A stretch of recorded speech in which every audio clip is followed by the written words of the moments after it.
Where do I start? Marcia Dlanjwa, born and bred and raised in KwaZulu-Natal, specifically in Potchefstroom.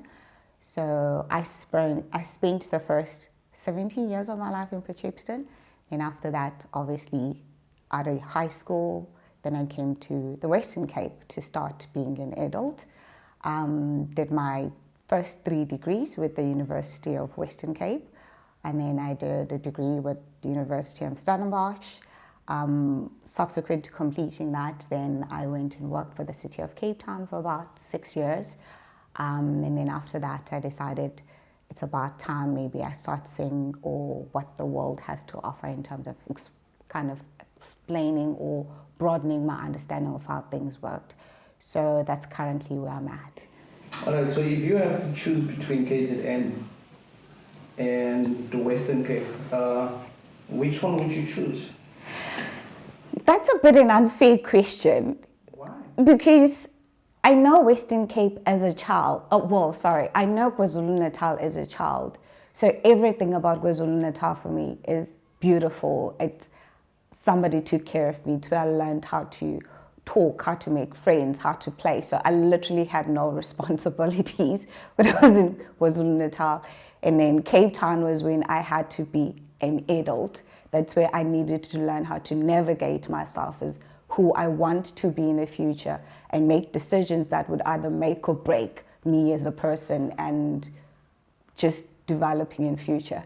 So between the two, I think my hometown, if you want to raise children, that's the ideal place to go because it's still relatively a very small town, very beautiful. It's considered a holiday destination in actual fact. But so Cape Town, career-wise, would be the best place to be at. So to raise children, KwaZulu-Natal, but to develop your career, then Western Cape. So for me, that's still okay. And just one more question between KZN and the Western Cape. Which one is more beautiful? Because I know the two provinces constantly battle over which one is more beautiful. I think you're trying to get me cancelled. I think you legit want me when I go back home. People are like, no, but you sold the side. Because KZN is beautiful and calm and it depends what you want, is what you see is beautiful. For me, KZN is green, beautiful and calm. Western Cape is greenish for me, and also it's a bit colorful in terms of the different types of people. While in KZN, it's traditionally very, Zulu dominated and then Indian dominated, and then everybody else is kind of still in a minority.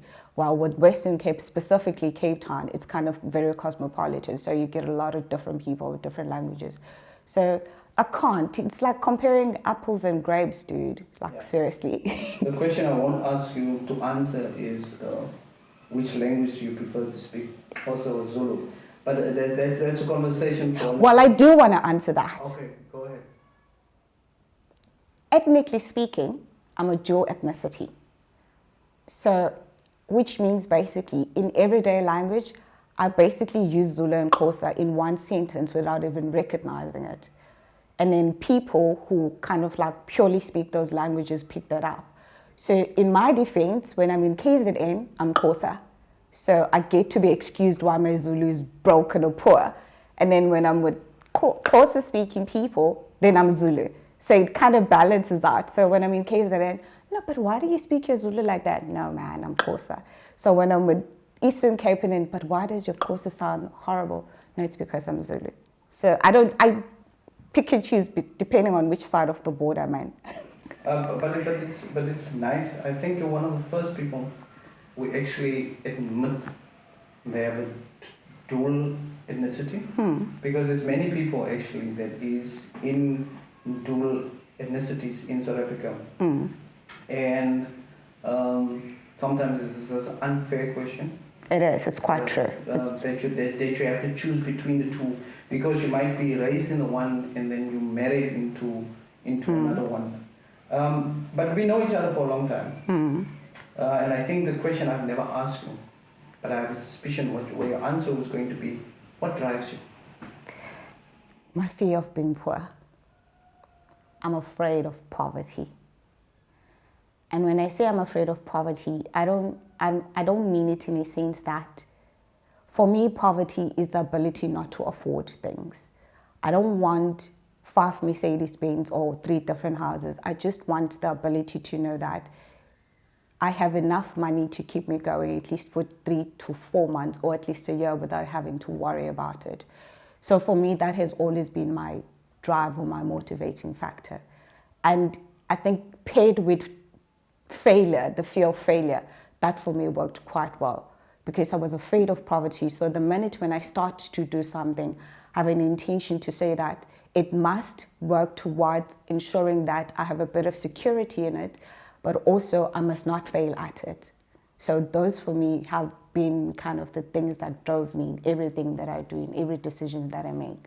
So why do you have a fear of poverty? I've been poor. And I think from a very young age, my dad passed away when I was very young.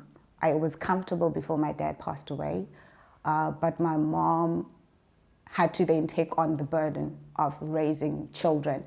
And I could see from a financial point of view, things started being difficult. So I made a choice from a very young age that the type of struggles my mom had to go through growing up, I never want to go through that. So I was like, whatever happens in life, I do not want to go through that. So I was like, no, I'm afraid of poverty, so I don't want to live like that anymore. I have the same fear. I don't like poverty. There's this romantic notion of poverty, especially people who have never experienced poverty, of the dehumanizing effects that poverty has on people. Yeah. How you're the outcast of society, how you never fit in. It's almost like a disease that you walk with, that people can see on a daily basis and pointing out. And I think that's one of the reasons why I constantly running. I really run away from poverty when I feel it's getting too close. No, it motivates you. It does. Like, I feel like I don't know how to explain it. Like for me, it was always the motivating factor to say that I do not want to be able to afford a simple thing as bread. I do not want to be able to know, okay, if I have kids, people have kids, because you don't know how to feed your child. And you can't explain to a 4-year-old, I can't give you food today because mommy doesn't have it. Maybe to me, my age, you can try to explain it, but you can't explain to a 3-year-old why they can't eat now. So I was like, no, I don't want to go through that. And as a result, it has kind of impacted other decisions I made in life. So let's talk about those decisions. You always have carefully planned your life.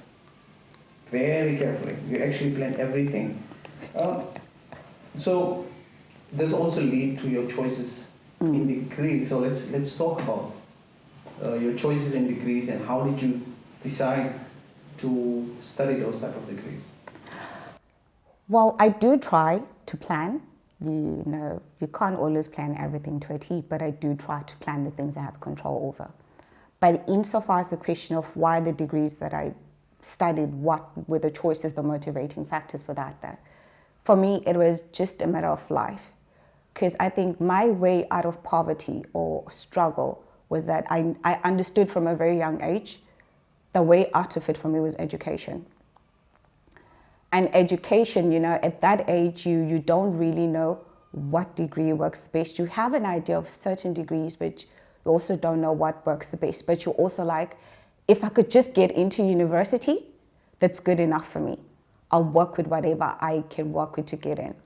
So for my undergrad, I've always been I think up until today, I'm a person who asks a lot of questions.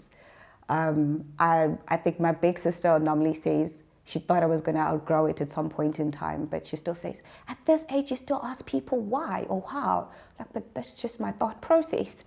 So, and then, you know, when you started applying for university and you see what's involved, and it's a matter of it, and then just deciding which institution takes you, but also do meet the requirements they did. Lucky for me, I fell into a degree that allows me to still ask the questions of why and how in terms of pursuing a career, where I could actually make a career of just asking questions.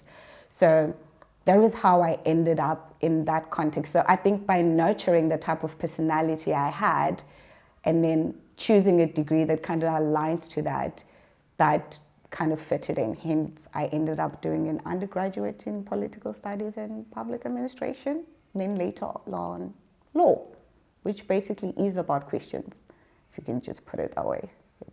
Yeah, so but after your degrees at law at UWC, you decide to do a second degree. But before I get into the second degree, after your degree, your master's degree at UWC, you decided a career in human resources. Yeah, and I have a lot to say about human resources. Why a career in human resources? Funny enough, it wasn't an intentional career. It was an opportunity due to exposure. Because initially, I went into intergovernmental relations after having done my first law degree, which obviously for my case was termed as MPhil because I did not have an LLB. But when I did my intergovernmental relations first internship, if I can put it that way, I met a lot of people in local government who saw the potential and that I could work in different fields. So in terms of that, when my internship was about to end, then there was an opportunity that opened up within the city of Cape Town where it was employee relations. So a component of it was a bit legal to a certain degree, to a certain extent, sorry. So I was like, you know, when you see a post, you're like, I can do this job and I think I can do it very well. So I applied for it, and then that's how I ended up in human resources as an employee relations practitioner or advisor, depending on how you actually utilize the terminologies. So that's how I then ended up into the human resources stream of things, if you want to put it that way. All right, so as a person who work in human resources for such a long time, there's a dislike, strong dislike, let me put it like this, a strong dislike that employees within the organization have towards human resource department. Why would you say there's such a strong dislike for that department and the people working in that department specifically? I can think of two things. One, because one of them, I've actually personally experienced it, where people would ask me if I walk into a meeting, "You're here to fire people." I'm like, no, that's not my intention and that's not my job. But I also think in general, there's a misconception of what human resources should be or is in an organization. And it's partially because of how most organizations go about the functions of human resources. So as opposed to being an engine that kind of keeps everything together functional within an organization, both for the employer and the employees, sometimes there's a feeling amongst the employees that it's very pro-employer. So it's not there to necessarily protect the rights of the employees or to highlight the rights of the employees in a fair manner, but it will always take the side of the employer, even in situations where it's supposed to call things into order. So I think the department in itself, or the stream in itself as human resources, has kind of created that pattern where it has created itself as a dislike to people. So over the years, people are just kind of very defensive towards it. But in actual fact, that's not how it's supposed to be. It's supposed to be the engine of the institution, or at least that tries to pull everything together, per se. But the human resource department is also the least integrated department or employees with the rest of the institution. They don't mix quite well with other departments or other people. They become almost like an island on their own. Is this a why? Let me ask you why. Because based on your experience, you can tell me now if I'm lying. Because in the various departments that I've worked, Yeah. we normally never mix with human resource department. I think it's attached to the notion that most of the information in human resources is usually very private and confidential, right? So there's that notion that you need to protect all the information that's in there. But I also think it's because of the connotation that's just attached to it, where people think it's the one department you shouldn't just go to engage into whatever resource, or you only go there when something is wrong, if I can put it that way. It's not seen as a source of department where you just go there to get proper information.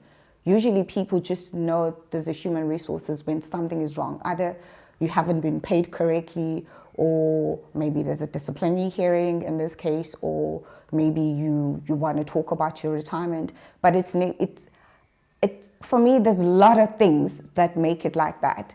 But from my personal experience I think I took it from a different perspective when I worked as a human resources, where I felt like I should be the point of contact with people who are uncertain about things. So I was a source of information. So you didn't only have to come to me when things are wrong, but when you're unclear about something, come to me. And if I don't have the answer for you, at least I can guide you towards who may be best to be able to resolve your issue or give you the appropriate response to what you need. So you are quite correct. There is generally amongst employees a very defensive interaction with human resources as a department. But holistically, how we can change that or what's the source of that, I honestly would be misleading you if I told you this is the root cause of it or why. But I just do know there is a mistrust of human resources generally when it comes to employees. But as you was working in human resource, you also started transitioning. Mm-hmm. And one of the transitions you made, you decided to study to a degree, a master's degree in leadership at Stellenbosch University. How and why did that come about? I think that there was two things. I wanted to merge my practical experience, but also because I wanted to study further a bit.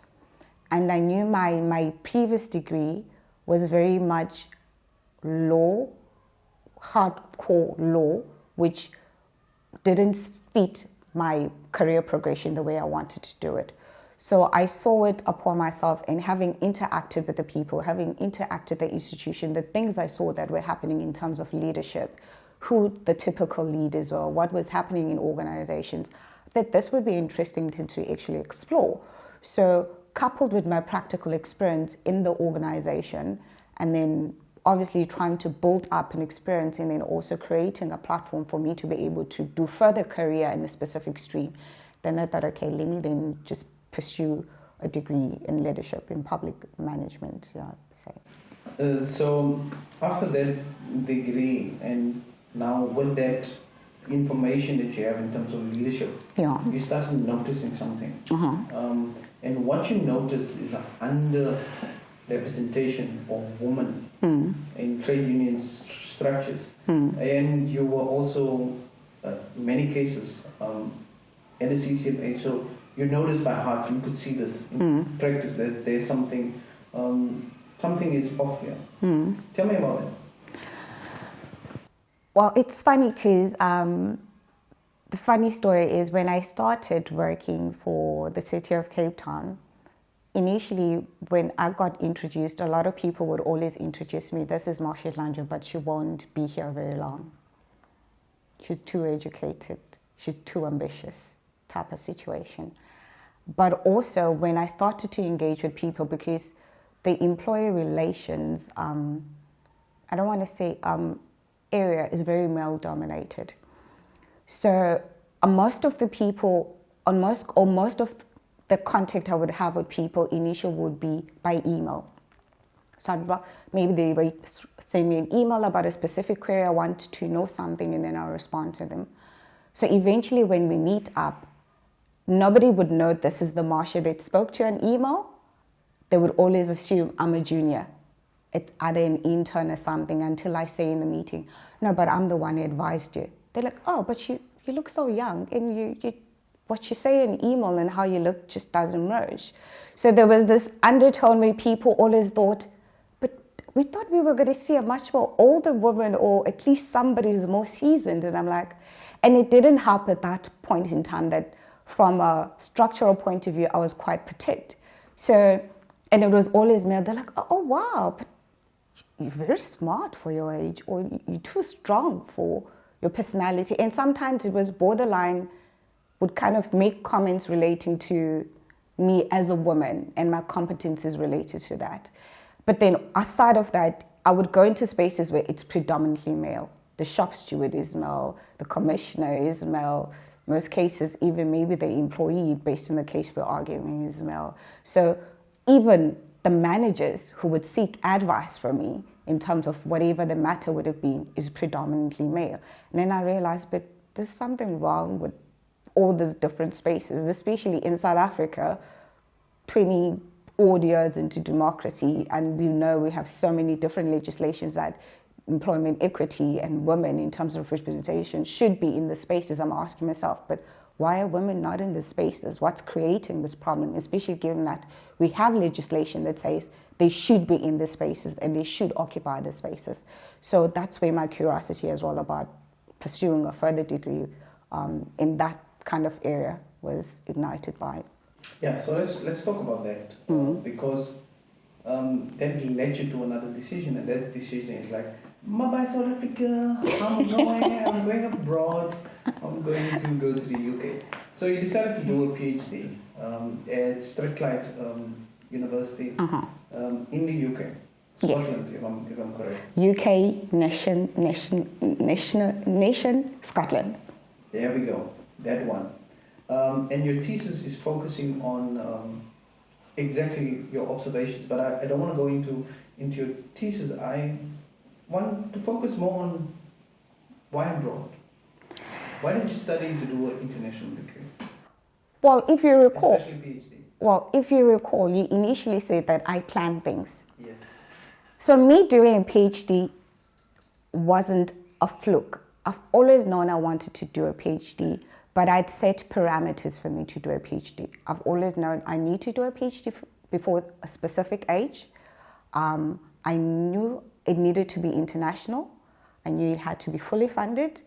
And at that point in time, so those were kind of the guides for me to say, I want to do a PhD. Can you repeat the three for the audience so that they can just know how your planning works?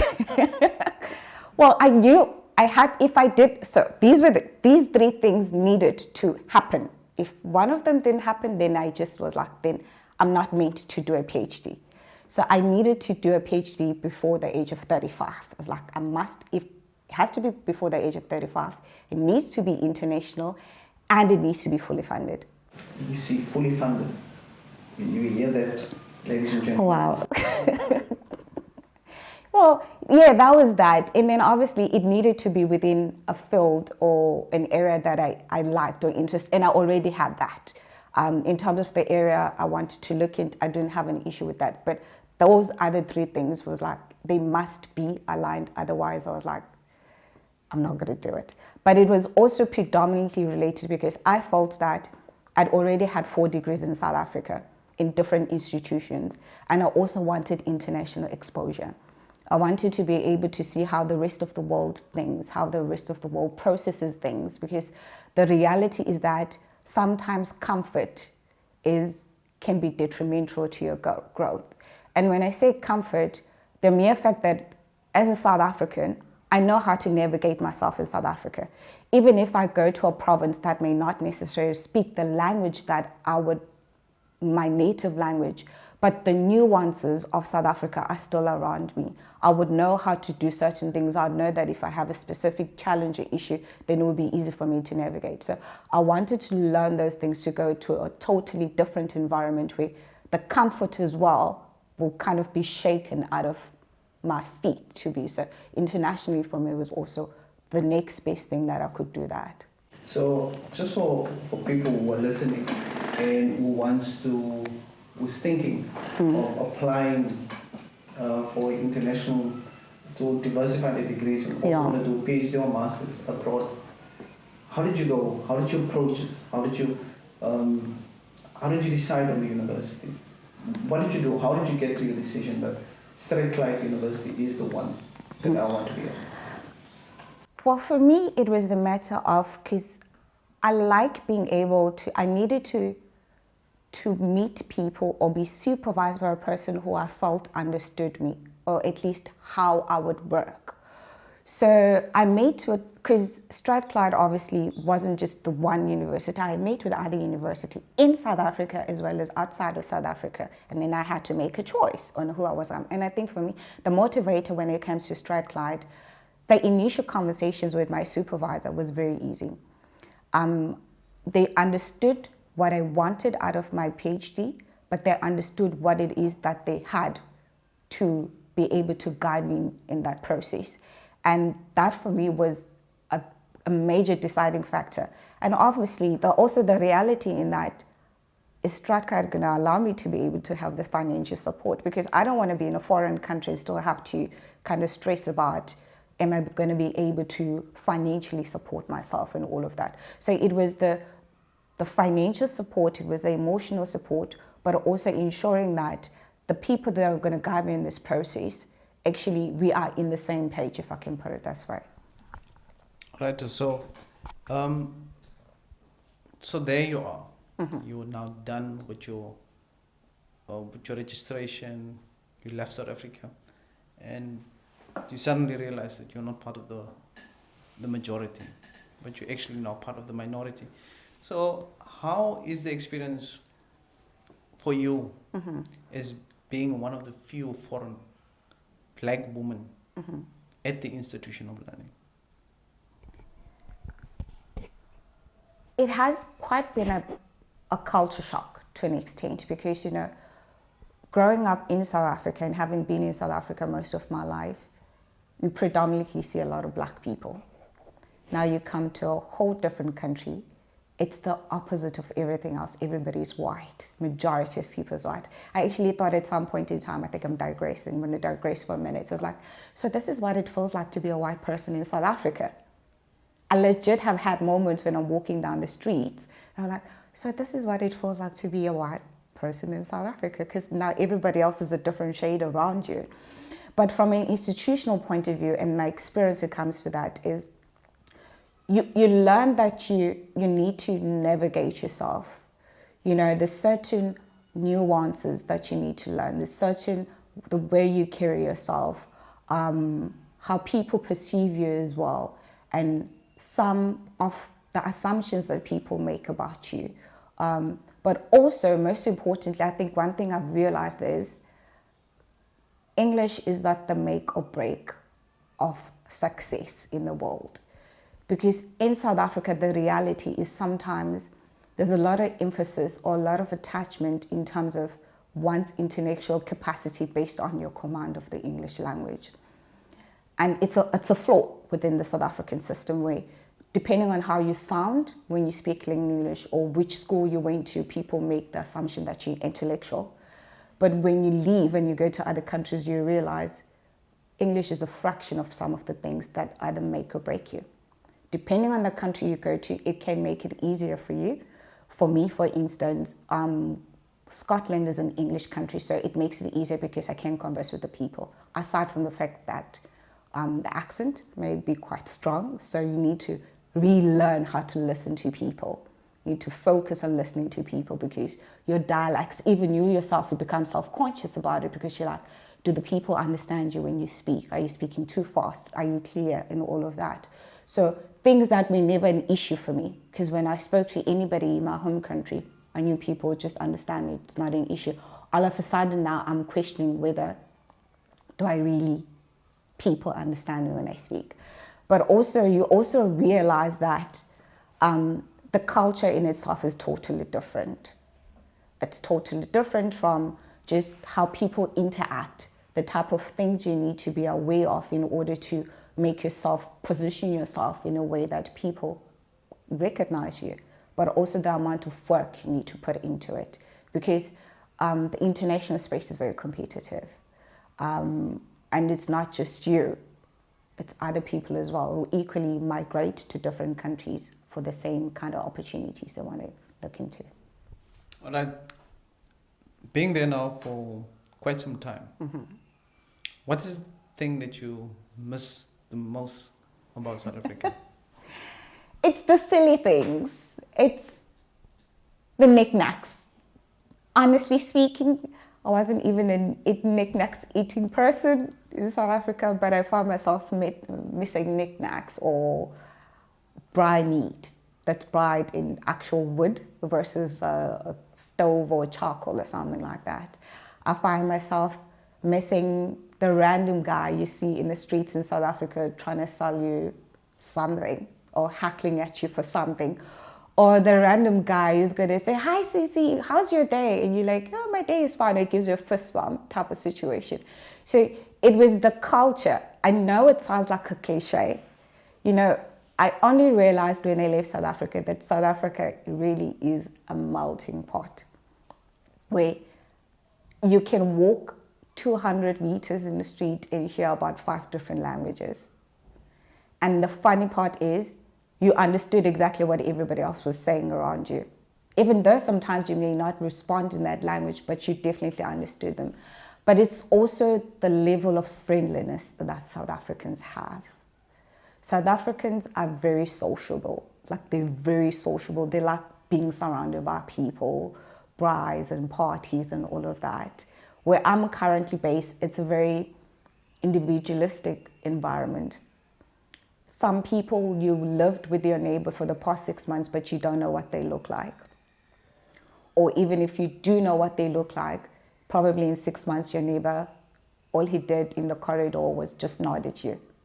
And it's not because the person is defensive or anything. It's just the nature of who they are as a people. So the friendliness of South Africa, the warmth, granted, you also miss the beauty of South Africa. South Africa is very beautiful.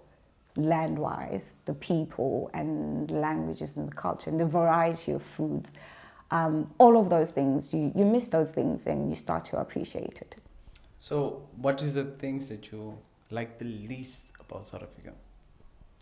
Having to look over my shoulder every time I leave the house, deciding whether I want to buy something because the minute I leave the street, maybe a guy would decide it belongs to him.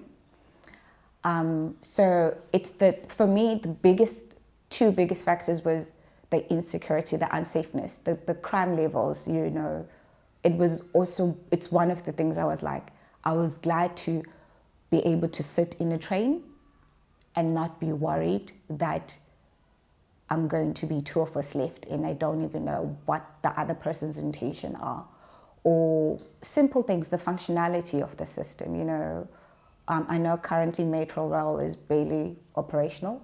So things like simple nuances like that. So those are the things I don't miss.